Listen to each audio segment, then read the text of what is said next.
Hello dear future pharmacist, hope so आप सब एकदम मस्त चकाचक होंगे। स्टूडेंट्स, आज हम प्रीवियस ईयर 2018-19 का इनऑर्गेनिक फार्मास्यूटिकल का सेक्शन ए पार्ट सॉल्व करेंगे।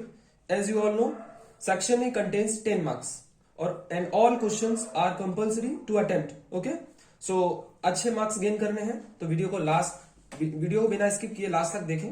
So let's start.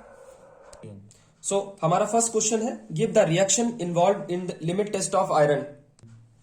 सो हमसे पूछा गया है लिमिट टेस्ट ऑफ आयरन, ठीक है। तो इसकी रिएक्शन पूछी गई है, बाकी कोई कहानी नहीं पूछी गई, सिर्फ रिएक्शन पूछी गई। एक्चुअली में 2 मार्क्स का क्वेश्चन है तो हमें 2 मार्क्स के अकॉर्डिंग ही इसका कंटेंट देना है। तो देखते हैं लिमिट टेस्ट ऑफ रिएक्शन इसी क्या है। ये देखिए, आयरन के साथ हम रिएक्शन कराते हैं थायोग्लाइकोलिक एसिड।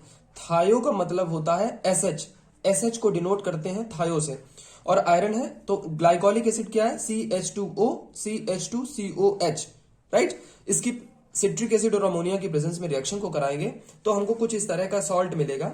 आयरन का सॉल्ट मिलेगा, फेरस सॉल्ट मिलेगा, फेरस थायोग्लाइकोलेट चिलेट यानी कॉम्प्लेक्स कंपाउंड बनाएगा, जिसका कलर जो हमारा देगा वो पिंक से रेडिश कलर देगा और 2 हाइड्रोजन आयन भी साथ में देगा। ओके, नेक्स्ट क्वेश्चन हमारा है, what do you mean by ORS। ORS WHO के अकॉर्डिंग जो हमें ये दिया गया है, ओरल रिहाइड्रेशन सॉल्ट। इसमें क्या क्या कंटेनिंग होती है।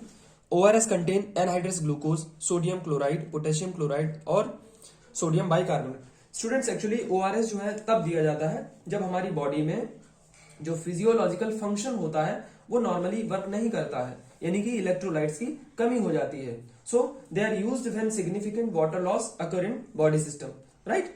तो ORS हमारा ये है। ध्यान से आप वीडियो सुनते रहेंगे तो आपको जो बीच में मैं लाइंस बोलता हूं वो भी आप नोट डाउन कर सकते हैं और आराम से क्वेश्चन पेपर को सॉल्व कर सकते हैं। नेक्स्ट क्वेश्चन हमारा है, potassium permanganate used as an anti infective agent as through which mechanism. हमसे क्वेश्चन में पूछा गया है कि पोटेशियम परमैंगनेट जो है वो as anti infective agent use तो किया जाता है, लेकिन किस मैकेनिज्म के अकॉर्डिंग। तो मैकेनिज्म हमारी ऑक्सीडाइजिंग एजेंट है और ये कहाँ कहाँ यूज कर सकते हैं, डिसइंफेक्शन में, एस्ट्रिंजेंट में। तो एंटी इन्फेक्टिव एजेंट जनरली होता क्या है, those agents which are use treatment in bacterial infection, यानी कि जो बैक्टीरियल इन्फेक्शंस होते हैं उसको ट्रीट करने के लिए हम एंटी इन्फेक्टिव एजेंट यूज करते हैं, ठीक है। डिसइंफेक्शन क्या होता है, जो हम फ्लोर्स पे यूज करते हैं, जैसे फिनाइल हो गई, और ये जो फ्लोर्स पे जो यूज करते हैं वो हमारा डिसइंफेक्शन कहलाता है, ठीक। एस्ट्रिंजेंट की बात करें तो एस्ट्रिंजेंट हमारा कॉस्मेटिक्स में यूज होता है, माइनर वुंड्स जो होते हैं उसमें यूज होता है, ठीक है ना। जैसे कॉन्स्ट्रिक्शन और श्रिंकेज हमारी टिश्यूज में आ जाता है, उसके लिए हम एस्ट्रिंजेंट को यूज करते हैं, राइट। सो हमारा नेक्स्ट क्वेश्चन है, why dilute nitric acid used in limit test of chloride. बच्चों, डाइल्यूट नाइट्रिक एसिड पूछा गया है, यानी कि डाइल्यूट नाइट्रिक एसिड हमारा लिमिट टेस्ट ऑफ क्लोराइड में क्यों यूज करते हैं। सबसे पहले वर्ड जो हमारा डाइल्यूट वर्ड आ रहा है तो उसको हमें समझना चाहिए कि 2 शब्द सुने होंगे, डाइल्यूट और कंसंट्रेशन, कंसंट्रेटेड। तो डाइल्यूट हमारा क्या होता है, जहां पर सॉल्यूट की जो कंसंट्रेशन है वो कम हो और सॉल्वेंट की कंसंट्रेशन ज्यादा हो। यानी कि 100 ml वाटर में अगर हम 2 ग्राम NaCl यानी नमक को मिलाते हैं तो हमारा वो डाइल्यूटेड कहलाएगा। अगर उसी 100 ml वाटर में हम अगर 20 ग्राम, 50 ग्राम, 30 ग्राम अगर हम NaCl को मिलाते हैं तो हमारा क्या कहलाएगा, कंसंट्रेटेड। तो वर्ड डाइल्यूट और कंसंट्रेटेड में आपको डिफरेंस पता चल गया होगा। Nitric acid used in the limit test of chloride. क्यों यूज किया जाता है नाइट्रिक एसिड को, क्योंकि हम उस सॉल्यूशन जो क्लोराइड का सॉल्यूशन बना रहा है, क्लोराइड का लिमिट टेस्ट परफॉर्म कर रहे हैं, उसको हमें एसिडिक बनाना है। तो क्या करेगा, वो हेल्प करेगा हमारे सिल्वर क्लोराइड को प्रेसिपिटेट करने में, प्रेसिपिटेशन सही प्रेसिपिटेट देने में वो हमको हेल्प करेगा।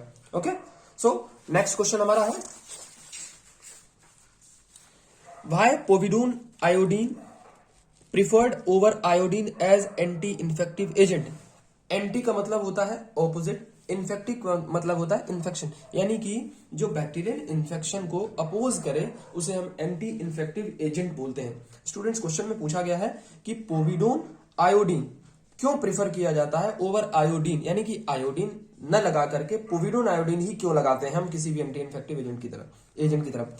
तो बच्चों देखो, एक आयोडीन होता है, एक पोविडीन आयोडीन, हमारा जो बीटाडीन वगैरह है, जैसे हम आपको एग्जांपल के लिए दिखा भी देते हैं। ये देखिए, पोविडोन आयोडीन, ये बीटाडीन है, इसको यूज करते हैं हम एंटी इन्फेक्टिव एजेंट की तरह। तो ये इसलिए किया जाता है क्योंकि जो आयोडीन होता है उसका स्लो एब्जॉर्प्शन होता है हमारी सॉफ्ट टिश्यूज में, हमारी जो बॉडी टिश्यूज होते हैं उसमें सॉफ्ट एब्जॉर्प्शन होता है। लेकिन जो पोविडोन आयोडीन होता है उसका एब्जॉर्प्शन अच्छा होता है, फास्ट होता है, और जो जिसका इफेक्ट होता है ना वो लॉन्गर लास्टिंग इफेक्ट देता है।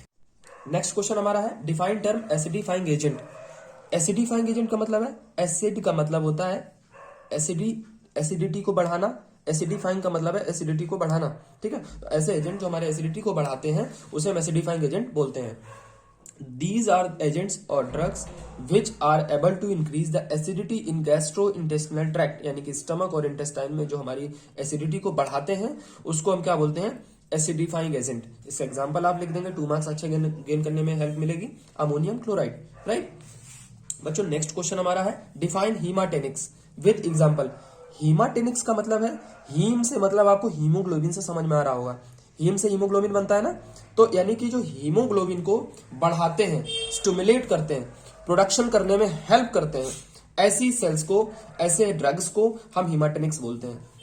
ठीक है, इसका मेन सोर्स क्या होता है हीमाटेनिक्स का, iron, vitamin B12, folic acid. Okay बच्चों, हमारा नेक्स्ट क्वेश्चन है give the name of electrolytes used in replacement therapy. Actually question में सिर्फ यही पूछा गया नेम ऑफ इलेक्ट्रोलाइट, तो हमने नेम ही केवल दिया है, लेकिन इसको हम समझाते हैं कि एक्चुअली में रिप्लेसमेंट थेरेपी होती क्या है और इसको क्यों दिया जाता है। ठीक है, सो रिप्लेसमेंट थेरेपी हमें तब दी जाती है जब हमारी बॉडी डिहाइड्रेट हो जाती है। वर्ड आप ध्यान से पकड़िएगा, की वर्ड है डिहाइड्रेट। जब बॉडी हमारी हो जाती है यानी कि वाटर का लॉस हो जाता है हमारी बॉडी से, इलेक्ट्रोलाइट्स का लॉस हो जाता है, तब हमारी बॉडी में रिप्लेसमेंट थेरेपी को यूज किया जाता है। अब ये इलेक्ट्रोलाइट्स का लॉस क्यों हो जाता है, what is the reason behind that, क्यों लॉस हो जाता है हमारे इलेक्ट्रोलाइट्स का बॉडी में। देखो क्या होता है, सुबह सुबह जब हम उठते हैं तब कई लोग एक्सरसाइज करते हैं और वाटर का इंटेक करना भूल जाते हैं। एक्सेसिव एक्सरसाइज करने की वजह से हमारी जो बॉडी है वो डिहाइड्रेटेड होने लगती है। कभी कभी नाइट में जो है लोग एक्सेसिव अल्कोहल ले लेते हैं, अल्कोहल कंजप्शन की वजह से भी हमारा जो बॉडी है डिहाइड्रेटेड हो जाती है, डायरिया हो जाती है कभी कभी किन लोगों को, तो उनको भी जो है इलेक्ट्रोलाइट्स की कमी पड़ जाती है, बॉडी में वाटर की कमी हो जाती है। बहुत ज्यादा वॉमिटिंग होने की वजह से भी बॉडी में डिहाइड्रेशन हो जाता है। ओके, सो अगला पार्ट यही जो रिप्लेसमेंट थेरेपी हम इसलिए ही यूज करते हैं ताकि बॉडी को वापस रिहाइड्रेट किया जा सके, यानी कि जो वाटर की कमी है उसको पूरा किया जा सके, इलेक्ट्रोलाइट्स की कमी है उसको पूरा किया जा सके। ठीक है, सोडियम सॉल्ट है, सोडियम है 130 से 150 मिली इक्विवेलेंट, ये इलेक्ट्रोलाइट थेरेपी में यूज किया जाता है, तो आराम से देख लीजिएगा। क्लोराइड 98 से 110 milliequivalent per litre, bicarbonate 28 से 55 milliequivalent per litre, potassium 4 to 12 milliequivalent per litre. Okay, next question हमारा है define expectorant with example. Expectorant को एग्जांपल के साथ हमें डिफाइन करना है। ठीक है, तो एक्सपेक्टोरेंट हमारा जनरली होता क्या, ऐसे ड्रग्स जो हमारे स्पूटम को बाहर लाने में मदद करें। स्पूटम क्या होता है, जब हमें जुकाम हो जाती है, खांसी हो जाती है, कफ हो जाता है, तो जो एमलगम होता है उसको बाहर लाने की जो प्रोसेस होती है रेस्पिरेटरी ट्रैक्ट से, उस ड्रग को जब हम यूज करते हैं तो उसे एक्सपेक्टोरेंट बोलते हैं। देखिए, drugs which are used in removing of sputum यानी कफ from respiratory tract by increasing fluidity को बढ़ा देते हैं कफ को, जो कफ जम जाता है उसकी फ्लूइडिटी को ये एक्सपेक्टोरेंट बढ़ाते हैं। To have expelled by coughing के द्वारा उसको बाहर किया जा सकता है। उसका एग्जांपल देख लीजिए, अमोनियम क्लोराइड, पोटेशियम क्लोराइड। हम एग्जांपल के तौर पे आपको किसी ड्रग भी दिखाते हैं कि ये कैसे आपको मिलेगी। ये देखिए, किसी ब्रांड की ये ड्रग है, एक्चुअली हम ब्रांड नहीं दिखाना चाहते हैं तो आपको ये दिखा सकते हैं, केवल एग्जांपल के लिए हम दिखा रहे हैं, अमोनियम क्लोराइड। ठीक है, नेक्स्ट देखिए, इसमें भी अमोनियम क्लोराइड आपको मिलेगा, ये देखिए आपको अमोनियम क्लोराइड इसमें मिलेगा। ठीक है,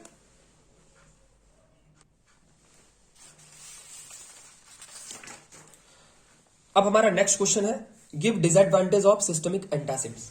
सिस्टमिक एंटासिड्स के डिसएडवांटेज हमको बताने हैं कि क्या क्या डिसएडवांटेज हमारे हो सकते हैं सिस्टमिक एंटासिड्स में।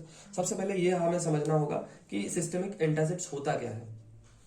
देखिए बच्चों, सिस्टमिक का मतलब जहां पर भी आपको सिस्टमिक वर्ड मिल जाए वहां उससे मतलब होता है कि ब्लड, डायरेक्टली ब्लड से मतलब होता है। एंटासिड्स का मतलब होता है ऐसे ड्रग्स या ऐसे केमिकल सब्सटेंसेस जो न्यूट्रलाइज करें हमारी बॉडी की एसिड को। हमारी बॉडी में जो एसिडिटी हो जाती है उसको न्यूट्रलाइज जो ड्रग करते हैं उनको हम सिस्टमिक एंटासिड बोलते हैं। अब सिस्टमिक एंटासिड क्यों बोला है? क्योंकि जो ड्रग है वो डायरेक्टली एब्जॉर्ब कहां पे होंगे? जाके ब्लड में, इसलिए हम इसको सिस्टमिक एंटासिड बोलते हैं। तो इसके डिसएडवांटेज देखते हैं। It causes constipation.